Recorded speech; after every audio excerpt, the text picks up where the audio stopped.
Until now, we've introduced two types of class members, fields and properties. Indexers are the next type of class member that we want to cover. In C#, an indexer is a special member of a class that allows us to index instance objects of that class just like an array. It provides a way for us to access elements or data members of a class using the array-like syntax. Indexers are incredibly useful when we want to treat an instance object as a collection and access its elements using square bracket notation.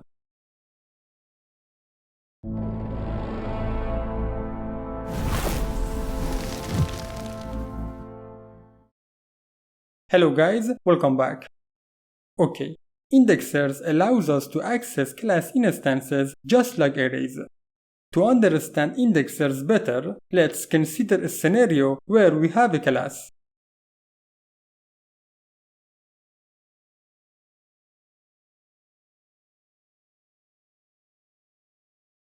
In this class, let's declare a field that represents a collection of numbers. Normally, we would access the elements of this collection using methods or properties. For instance, let's declare a property for the numbers.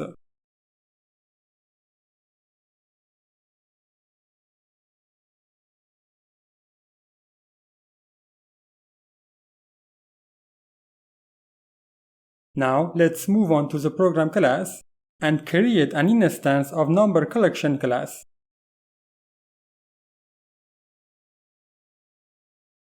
We can set the numbers property to an array of numbers.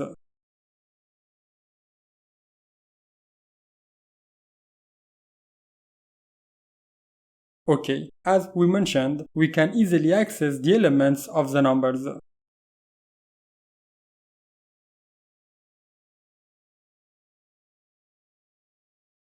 As you can see, the number 3 at index 2 of the array is printed. With indexers, we can access the elements more easily just like we would with an array. Let's go back to the number collection class and this time declare an indexer for the numbers array. To declare an indexer, like other class members, we specify its access modifier. Next, we specify the return type.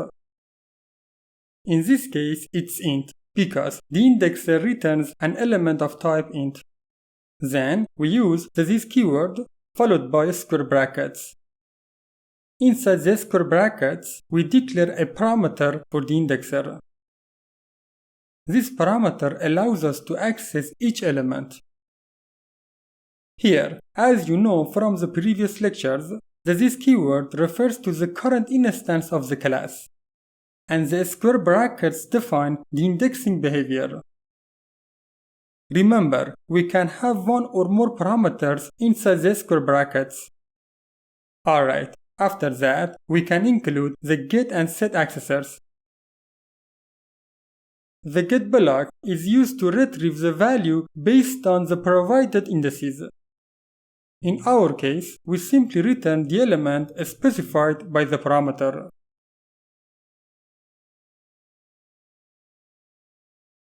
Okay, the set block is used to assign a value to the specified indices. In this case, we assign the given number to the specified index. As you may have noticed, indexers are similar to properties, except that indexers take parameters. Okay, here, we no longer need to the numbers property. Now, let's go to the program class again. When we declare an indexer inside the class, each instance object created from that class can be accessed and modified like an array or a list. In this case, we can use the instance object to add a number to the numbers array. We can also directly access each element of the array using the instance object. Now, let's run the application to see the result. As you can see, we're getting an error. This error occurs because our array is currently null, so let's initialize it.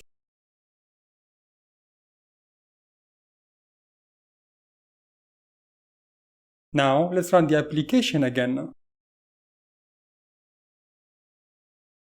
As you can see, we're able to print the element at the second index of the numbers array using the instance object.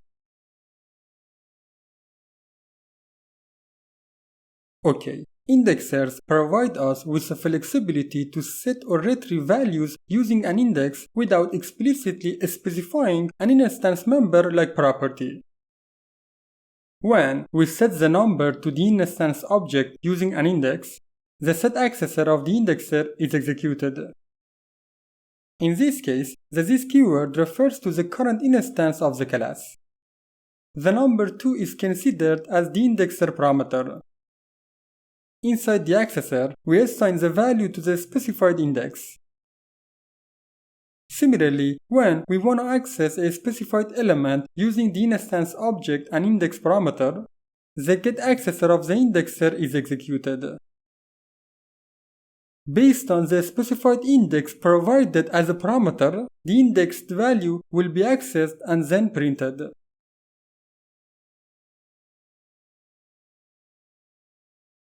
Alright, it's common for an indexer's get or set accessor to have a single statement that either returns or sets a value.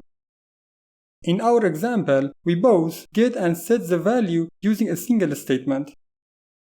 In such cases, similar to properties, we can declare an indexer as an expression-bodied member. So, let's implement this indexer as an expression-bodied member.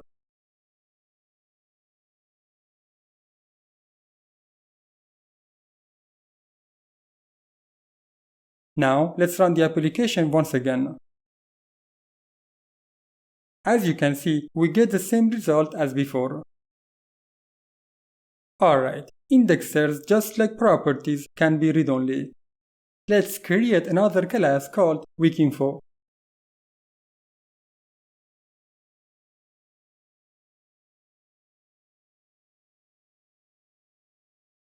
Inside this class, we have a read-only field that represents the days of the week. We'll declare an indexer in this class that takes a string parameter and returns the numbers of the corresponding weekday.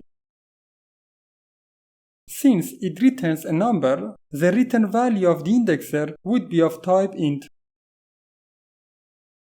Also, to get the numbers of the weekday, we'll use the name of the day as a parameter, which would be a string.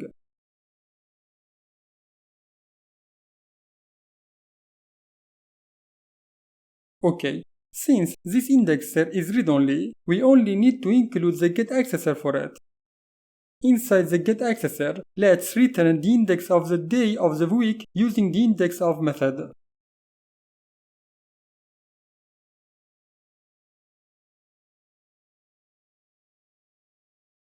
Now, let's go to the program class and create an object of the weakinfo class.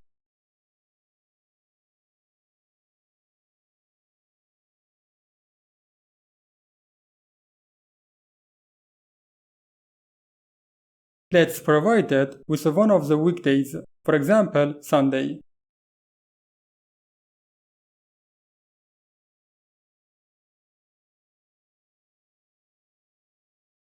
As expected, it prints 0 as the day number for Sunday. Let's try it again, but this time we input Friday.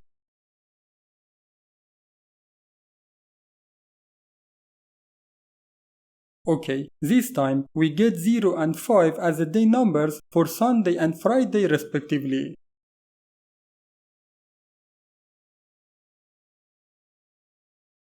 We can simplify the syntax for this indexer using expression-bodied syntax.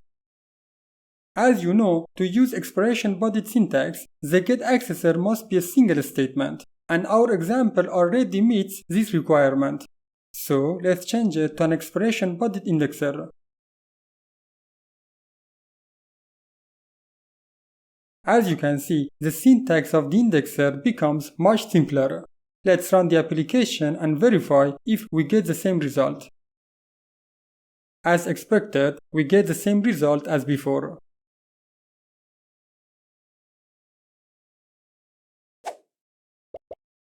Alright, indexers are often used in types that encapsulate internal collections or arrays. For instance, the weekinfo class represents a collection of weekdays, and the number collection class represents a collection of numbers. The weekinfo class has an array to store the names of the days. By implementing an indexer in this class, we can directly access the day number from an instance object, instead of using a separate property. Using the indexer notation not only simplifies the syntax for us, but it also makes the class and its purpose more clear and easier for other developers to understand. Alright, we can have multiple indexers declared in the same class. These indexers must have different signatures. For instance, the signature of this indexer contains a single string parameter. We can declare another indexer that accepts any parameter except a string. So, this time, let's declare an indexer that takes an int parameter as the day number of the week and returns a string as the name of the weekday.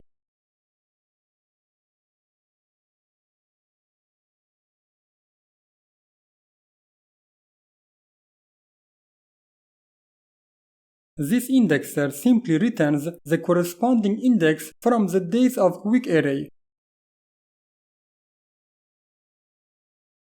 Now, let's print the name of the weekday using the new indexer. Let's try using 0 and 5 to get the names of Sunday and Friday. As you can see, we get the expected result.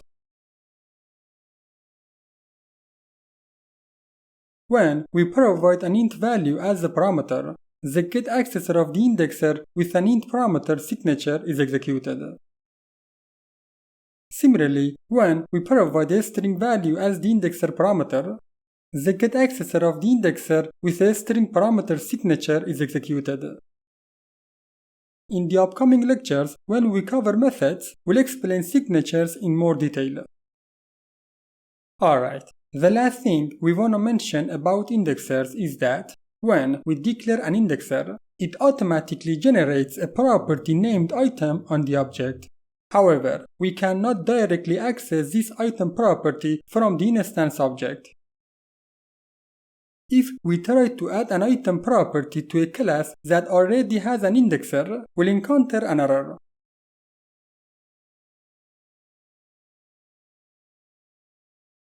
Okay, done. See you soon.